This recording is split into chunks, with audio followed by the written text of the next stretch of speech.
Black Mountain College was founded in 1933 by former faculty members of Rollins College who had become dissatisfied with traditional post-secondary education. The college operated for 23 years near North Carolina's Black Mountain, during which time about 1,200 students attended, although the student body was never larger than 100 at any given time. Central to the college's educational philosophy was the idea that, regardless of a student's future career, the practice of art was central to a liberal arts education, as it provided the opportunity to learn self-discipline and self-expression. Academically, the school operated along a system of individual responsibility. There were no required courses or formal grades. Students were divided into junior and senior divisions rather than by academic years. To move into the senior division required passing difficult oral and written examinations. To actually graduate required passing another series of exams, which used an outside examiner, an expert professor from another school. Very few students actually graduated, although this is not necessarily significant as the school was never officially accredited. Because of its small size and geographical isolation, the school developed a very close sense of community. The day-to-day maintenance and running of the school was performed by both faculty and students. Students were expected to perform kitchen duties, agricultural labor, facility maintenance, and the actual construction of some of the school buildings. This was pragmatic because of the school's low funding, but it was also part of the school's philosophy, influenced by educator John Dewey's belief in learning by doing. Aside from poetics, other influential developments at the college included R. Buckminster Fuller's construction of the first geodesic dome and John Cage's first happening, an important development in modern theater. Student enrollment started to dwindle in the 1950s, and in 1957 classes were suspended by court order. The school had developed debts that were unsustainable due to the low number of students. School finally closed in 1962. The Black Mountain Poets are known as being projectivist poets, essentially a group of American postmodern poets. What made the Black Mountain Poets so different from other poets of their era was their style. They tried to move away from the structured poetry of such famous poets as T.S. Eliot to a freer and looser style of poetry. In essence, they produced improvised forms of poetry, which was reflected in the content of their poems. Their style was referred to as being based line upon line. With the change in the structure of their poetry came many developments. One specific development was the distinctive change in the style of their poetic diction. For example, in the poetry of the Black Mountain Poets, YR became known as a shortened form of your. So here are some influences that the Black Mountain Poets had on other literary movements of their time. The Black Mountain Poets influenced other literary movements was through their projective verse, which called for an open field composition as opposed to traditional, more closed forms. According to Charles Olson, who is one of the founders of the Black Mountain Poets, their poetry was based on the line, and the line represented a unit of breath, an utterance that led from one perception immediately leading to a further perception. The Black Mountain Poets had strong connections with the Beat Poets.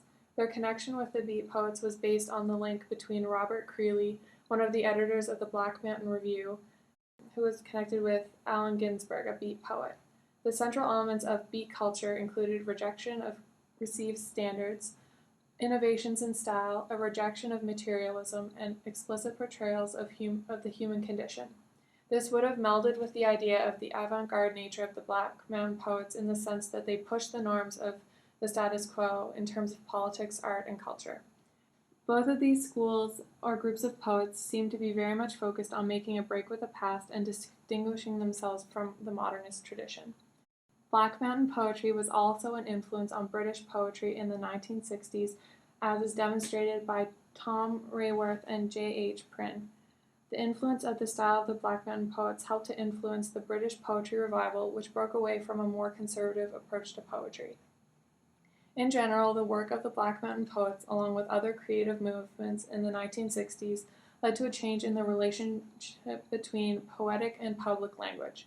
Poetry could become a source for strong social change and could represent a strong counterculture. While each Black Mountain poet had their own reasons and ambitions for writing their poetry, the language structure of these forms was meant to speak to a large public audience, in which the audience could apply their own internal meaning without complicated external references. While each Black Mountain poet had their own reasons and ambitions for creating their poetry, the language structure of these forms was meant to speak to a large public audience, in which the audience could apply their own internal meaning without complicated external references. And now we'll give some background information on some of the key poets of the Black Mountain time. Born on December 27, 1910, and passing away January 10, 1970, Charles Olson was a second-generation American modernist poet. Many described himself as not a poet or a writer, but as an archaeologist of mourning. He was also considered the poetry founder, and in 1951 he was hired as a visiting prof at Black Mountain College, and where he eventually succeeded and took reign and became the school's rector. Project Verse, written in 1951, being one of his main pieces, suggests a movement he calls objectivism, which he defines as the getting rid of the lyrical interference of the individual as ego of the subject. It introduces his ideas of composition by field through projective or open verse, which is a continuation of the ideas of poets Pound and Williams. His concept to this becomes clear once you read it throughout quite well. It becomes very clear in unpublished prose from 1965, the projective in poetry and in thought and the practice. Born on January 7th, 1919, February 3rd, 1988, Robert Duncan was an American poet and a devotee of H.D. His work emerged in the 1950s and in the literary context of beat culture. He was a key figure in the San Francisco Renaissance. Duncan achieved many artistic and critical success with 3 books: The Opening Field, published in 1960, Roots and Branches, published in 1964, and Bending the Bow, published in 1968. He was not only a poet, but a public intellect. It has been said by other intellects that he is one of the most influential and accomplished writers of his time. John Wieners was born on January 6, 1934, and died on March 1, 2002. He got his Bachelor of Arts at the Boston College, then went on to the Black Mountain College. He was a beat poet and a member of the San Francisco Renaissance and an anti-war and gay rights activist. His poetry was usually about sexual and drug-related experiences with some jazz-influenced improv. He was quoted saying, "I try to write the most embarrassing thing I can think of." His first book of poetry that was published was in 1958, entitled The Hotel Wentley Poems, when he was only 24. He had many collections published after that. There was one in 1964, 1970, 1975, 1986, and 1988. In his life, he received many awards from the Poets Foundation, the New Hope Foundations, the National Institution of Art and Letters, and also received a grant from the National Endowment of Arts. On top of his writing poetry, he founded and edited Measure, a magazine that ran from 1957 to 1962.